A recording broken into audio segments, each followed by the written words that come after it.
he is the worst artist in history. There is no doubt. I mean, it's just, we shouldn't be having this discussion.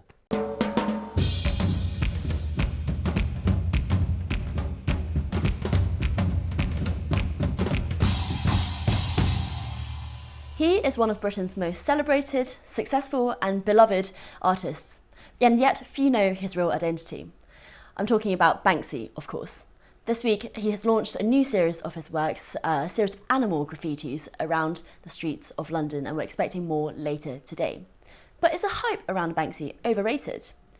I'm Cindy Yu, I'm assistant editor of The Spectator, and you're watching The View from 22. And joining me to discuss this today are Igor Toronyi-Lalic, who is the arts editor of The Spectator, and Erin-Atlanta Argun, commissioning editor at the website MyArtBroker.com.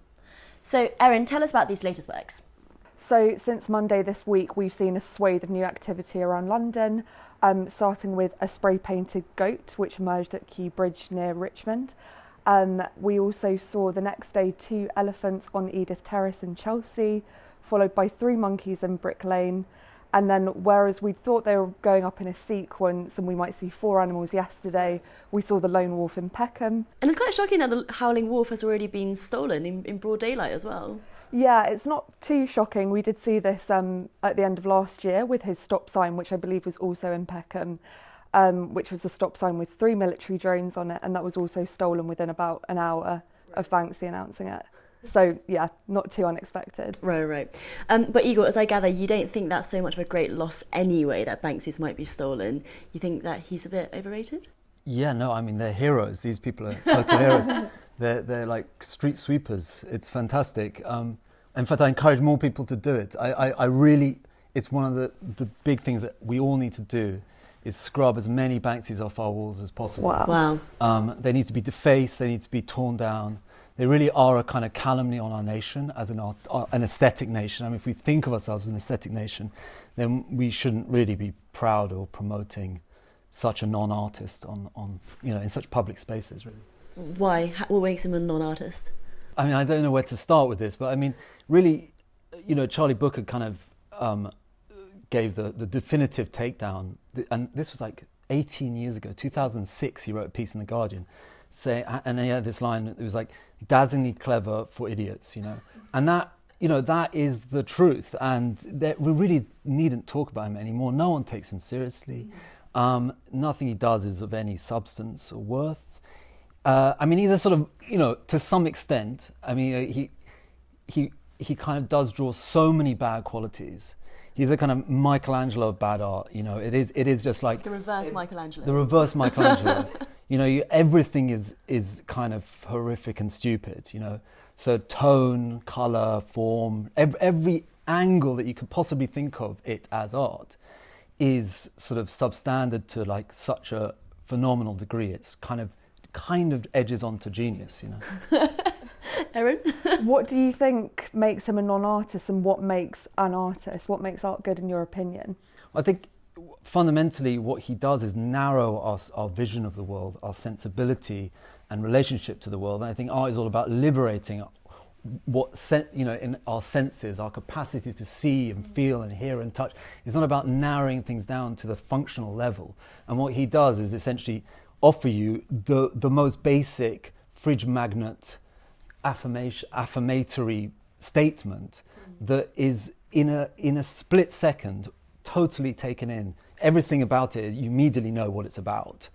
And so it closes everything down. It makes your world narrower. Doesn't make you think enough. It doesn't make you think enough about anything. I completely disagree with that, obviously. But I think that the beauty in his artwork lies in the conversations that it creates, and that's what his artwork is all about. And you referenced that Guardian article that said it was art made for idiots, but it was art made for the masses to be engaged with and accessible. That's what Banksy's art is all about. So what's wrong with that? I mean, whether art is kind of popular or not is by the by. That is not part of the sort of equation to whether art is good or bad. I mean, there's lots of popular stuff that is great, and there's lots of popular stuff that isn't great. this is stuff that is patronizing and that condescends to the. We don't know if the people like it. I mean, you know, these heroes who've stolen this like the fact that they've stolen something that's worth something, which they should be commended for, and they should reduce it to that level because that's all it's worth. It is literally. It should be stolen. It should be defaced. It is something that is that worthless. It should be just treated as like a wallet or like a phone. It's of no use, you know, in terms of sensory, artistic, aesthetic value. We shouldn't be talking about it. I mean, I shouldn't be here. It's ridiculous. Well, that's the thing, isn't it? The fact that we're here today having this debate about whether Banksy or not is overrated is kind of, he would be sitting and laughing at us right now because that's exactly what his work is about. And as I said, it's all about creating conversations, you know. Money. Well, I mean, that's why he's laughing at us. Commercial success comes with, you know, being a respected artist and having your work admired. Doesn't at all. I mean, Refik Anadol is also very successful. He's not admired by anyone in the art world.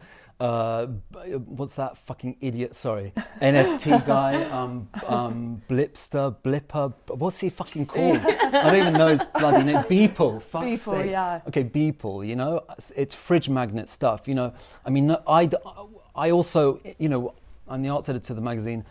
You know, we don't have columns on fridge magnets. We don't have columns on bumper stickers on cars. We don't treat art that is not art as art. And, you know, so this should be just kind of just left to fridge magnet. How does level. it differ to some of the other contemporary pieces that we've seen, like, you know, Damien Hirst's Preserved Shark or Tracy Emin's A Made Bed? You know, what do any of those mean? I mean, do they really mean much? I mean, there's a lot of questioning over what art means today, right? I mean, is it any better or worse? No, I mean, there's a lot. I mean, the art world doesn't do itself any favours in that. A lot of it is also at that substandard level.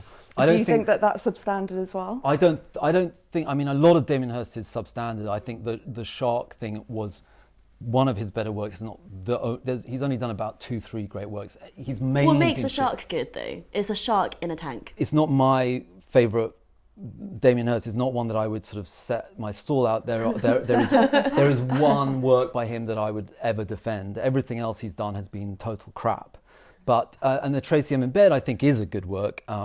Partly because it you know, if you've ever been to an artist's house, there is an incredible kind of enigma, mystery, tension, like energy. You know, you're by Cézanne's paintbrush, you're by his bed. I mean, and she brought that out into a gallery setting. She, even though she wasn't famous by then, so it's sort of quite clever. She's sort of creating the fame before the fame has like happened. So is there any energy? Is there any tension? That's the thing that art does. It creates this sort of crackle that reminds you of other situations, that's original, that sends your mind in lots of different directions, that may also annoy you, that may aggravate you, that may troll you. Banksy doesn't do any of these things. Sounds like he is aggravating you a little bit. I mean, he's not aggravated because I don't think about him. I've never looked at a Banksy. I've never thought about Banksy. I don't. Maybe that's the issue. His work is to be looked at and thought about. Yeah, well, I mean, do you really think in 100 years' time there'll be art theorists 100% looking at his art rather than him as a sociological phenomenon? As the anonymous maverick that he is. Well, I do think so. I think every time something big, you know, socio-political happens across the globe, Banksy usually always has something to say about it. And I think, you know, from the early days of his flower thrower, which appeared pointing towards the West Bank, to the murals in Ukraine, I think definitely it's so woven in with everything political that's happening at any point. I don't see why it couldn't be in the history books. Erin, what are some of your favourite Banksys? Like, defend him and defend your favourite pieces of him that you know, Igor set out really nicely, that art should provoke thought and be discussed. You know, what are some of the ones that from Banksy that made you feel, gosh, this is something that's really making me think? Yeah, I think, as I said, everything that's, you know, chiming in with something that's happening in the news is, you know, those are the works that we always think about. I'd say Game Changer, which was placed in Southampton General during the lockdown. It's a picture of a little boy with a nurse teddy bear, and that work was placed there. Banksy left a message to say, you know, do what you want with this artwork. I hope it brightens up your day. and it was then sold for about £16.8 million, I think, which obviously during the pandemic was, such a help to the NHS. And yeah, I think his art traces back to that philanthropic spin, and he's always used his art to do good. Do you think part of his appeal, especially from the early days, is the fact that he has always been anonymous? No one really knows who he is. So then there's it's almost like an art broker's dream to have this kind of PR around it, that this artist is anonymous and that it's so mass appeal. I mean, so how much of it is really kind of, commercialised from the beginning? I mean, the anonymity is a massive part of it, but we've seen, especially, we live in an age of like mass surveillance and everybody has an opinion about everything on social media. He hasn't, in the news, people have tried to find out who he is. But the reality is people don't seem to care anymore. People don't actually want to know who he is. And it doesn't matter, because what matters is the art, not the artist, which with people like Tracy Emin and Damien Hirst is kind of the opposite. Them being celebrities in their own right is so intrinsic to their work, whereas with Banksy, the man behind it isn't so important. I think no one cares about the art. I mean, no one thinks about Banksy. I mean, really, you get a lot of money. People running around London this week trying to find them. And I'm really hoping people watch this video as well. It's not. He's not. Your company might make a lot of money off him, but that does not translate into some big clamour for kind of talking about Banksy as art. He offers like little platitudes, tiny, thin, little, measly, spiritless, depressing platitudes. And yeah, if that fills your life with joy, then you're a very shriveled human being. And you need kind of educating, really. I mean, there's so much more in the world that you can engage in, that can open your mind, really blow your mind. Do you not think though Banksy as a graffiti artist, his artwork is free to view when it's on a wall in public? Do you not think that's kind of bringing people into the world of art? So Velasquez is in National Gallery. I mean, National Gallery is free to view. But it's a much more accessible. It's a much more accessible entry point. Tate Modern's incredibly accessible. You can literally roll down and then just go up the. You can literally just have no muscle in your body, and you would literally be able to roll down Tate Modern and go up the fucking escalators, and you'd be in front of a bloody Dali. I mean, how much less effort is that? You can, but I think that the subject matter is so intrinsically accessible. Like you said earlier, you can look at it and infer a meaning. You don't have to have like an art history.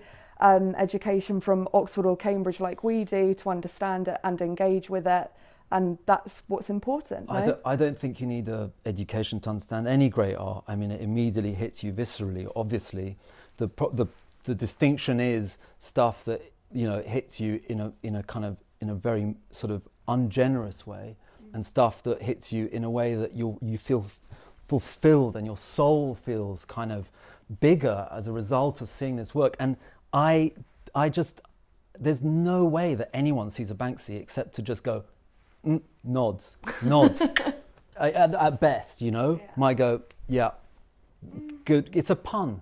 I mean, cartoonish is a sort of, I would say cartoonish, but actually cartoon, it's a real slur on cartoons. I mean, we have every week we have a Michael Heath. That is, another level, compared to Banksy.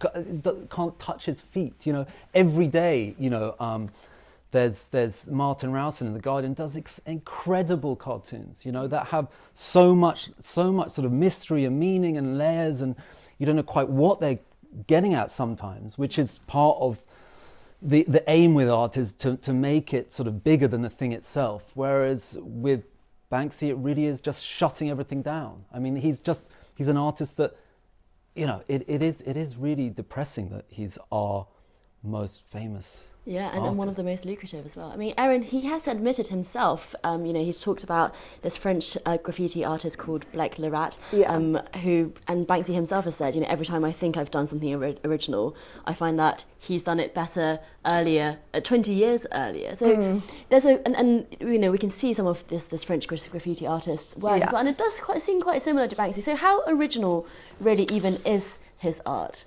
I don't think being original is necessarily the benchmark that we need to, say an artist is a good artist. I'd say it's quite important. Artists are continually borrowing from one another and, learning things from the canon as it's previously been before. I think with Banksy, it's so anti-establishment that he's trying to debunk the canon completely. And that's why you dislike it so much. So anti-establishment that, You're pretty anti-establishment, Igor. Surely you can get on board with that. Listen, but there's nothing anti-establishment about Banksy. I mean, the fact that, how much does your company earn? Like, this, like how much? Who are the billionaires? Who are the billionaires that are involved in sort of buying this stuff? This is not anti-establishment. It is now. But when it first started, if it was doing performance art, he does do performance art. No, but he does. I deal with poets and people who make contemporary pieces of classical composition and performance art that earn nothing. And are in their 60s, 70s, 80s. That is truly anti-establishment. You are, cutting off to spite your face because you're doing something that is actually ennobling and spiritually kind of enriching. And, they will never make any money. The idea that what he's doing is, and actually, his sort of, there is another really kind of disgusting aspect to Banksy, which is that, he really objects to people, ordinary people, stealing his stuff and thinks that it's an outrage. He comes out with these statements that are like, and it's like these people have nothing, and they're just trying to get by, and they're aesthetically more insightful than any of the people that you clearly work with or that any of your clients. So they're actually kind of better people in every way, and they steal, art that is going to make them a bob or two, and then he comes out and denounces them. It's like, how fucking dare he? It's just really outrageous. The reason he's denouncing it is very angry about this. Well, the reason he's denouncing it is because he wants people to be able to see his work. It's been put there for a reason. So he wants people to, flock to his work and talk about it. And he wants to flog more prints. Yeah. Well, and when the work is stolen, the reality of the matter is you're not going to be able to sell it for very much because Pest Control, Banksy's authentication body, won't authenticate any street works that have been stolen. Well, at least they'll get rid of very bad art. So in fact, they are the true heroes. These are the people that we should be talking about. They're the true heroes, the true artists, the true kind of inheritors of our great art aesthetic tradition, Turner and Fuseli and so many other kind of British Hilliard. Banksy is nothing. These are the people that we should talk to, that we should be celebrating. He's clearly not nothing if we're having this conversation, though. Well, I mean, you can have a conversation about terrorists. It's not a good thing. We have a conversation about all sorts of things. Cultural terrorism. This is what Banksy is. No, we should do more cultural terrorism against Banksy. Erin, do you think that actually, given how long he's been around, that actually he is a bit of a relic in the 2000s? Like maybe in the 2000s when he was making his name, when everyone was kind of, asking who is this anonymous artist doing all this street stuff, questioning the establishment, that actually was very much of a zeitgeist of the time. And now in 2020s, maybe he's just a bit outdated. How has he moved on his art in the last, 2 or 3 decades? He will always keep up with the times. It's not so much about Banksy, the artist, and, as you said, like whether he's aging or outdated. He is continuously updating his practice and making new art that has a dialogue with what's happening in the world. For example, we had the Stormzy Stab Vest at Glastonbury a couple of years ago, the Migrant Dinghy at Glastonbury this year. Now these animals, which nobody really knows what they're about as of yet. Do you think he knows what they're about? Oh, 100%. But what do you think are they about? I mean, he's just drawn some random animals around London. We're not sure at the moment. With Banksy, timing is everything. Nothing is ever coincidental. And I would be surprised if there wasn't some sort of commentary about the riots that are happening up and down the UK at the moment.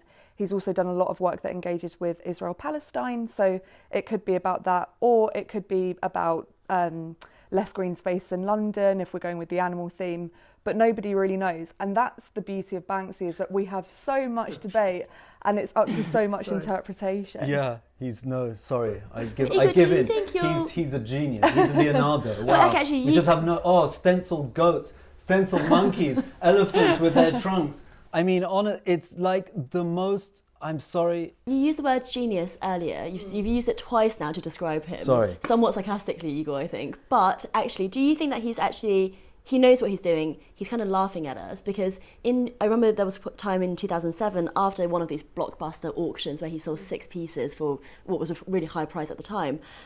He then put out a piece of work which basically said something like, I can't believe you guys, you morons, buy this shit. That's actually a commentary on the Van Gogh sunflowers that sold. Yeah, but this picture came out on his website after his own auction of pieces. So maybe he's being ironic about himself. He didn't expect the success that he's had, and now why not keep going with it? Listen, I mean, this, irony has been part of the art game for 100 years plus. It's not a new thing.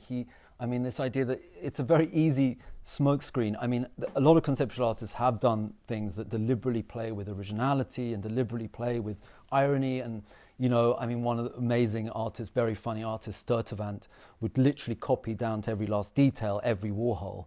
And so to such an extent that Warhol once was asked, like, how do you do your paintings? How do you do your prints? And he just went, ask Sturtevant. Because she knew better than him. So that's a really interesting artist, who played with originality and and was fooling around. But this is back in the 50s, And then there's Duchamp 50 years before that who was doing this stuff. I mean, he is just staggeringly unoriginal, staggeringly bad, staggeringly stupid. He's a moron on epic levels. He will be remembered forever for being the biggest moron who has probably ever existed in the art, in art. I mean, I really, I bet I put all my life savings on that. Everything on that. What are your life savings on that? He is the worst artist in history. There is no doubt. I mean, it's just, we shouldn't be having this discussion. This is not in any doubt. Erin, I'm going to give you the final word. Well, I mean, whether or not we think Banksy is overrated or not, this conversation is maybe not so much about where he fits in with an artistic canon, which is, as you've raised, like quite a lot of famous artists and movements. As I said at the beginning, this is all about accessibility and confronting the big social political issues of our time. And yeah, that's what Banksy's all about. Thank you, Erin and Igor. And Banksy, if you're watching this, you can give your exclusive rebuttal to Igor's criticisms on Spectator TV.